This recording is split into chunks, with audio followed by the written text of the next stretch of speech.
জিন্দাবাদ।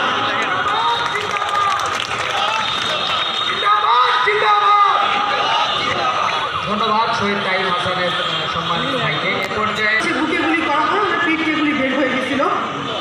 আগে পর্যন্ত আমার ছেলে ভয় পায় হেলিকপ্টারের সাউন্ডে, কারণ ও হেলিকপ্টারের সাউন্ড পাইলে তারা না গুলি করে মেরে ফেলবে।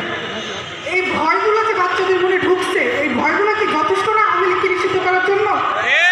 প্রতিটা বাচ্চা আপনি যদি খোঁজ নিয়ে দেখেন উচ্চ শব্দে এখন আজকাল ভয় পান। শুধু আমার বাচ্চা না, আপনাদের চোখের সামনে অলরেডি 2টা বাচ্চা হাঁটতেছে। ওদের ভবিষ্যৎ কি? হাজার না হলো 1500 শহীদ হয়েছে, তাদের ঘরে 1000 বাচ্চা তো আছে। সেই 1000 বাচ্চার ভবিষ্যৎগুলা কি? আমি স্বরাষ্ট্রমন্ত্রীকে জিজ্ঞেস করতে চাই, আজ পর্যন্ত কি কোনো বাচ্চা নিয়ে আপনারা কাজ করছেন? বাচ্চাদের অধিকারগুলো নিয়ে কি আজ পর্যন্ত কোনো কাজ করছেন?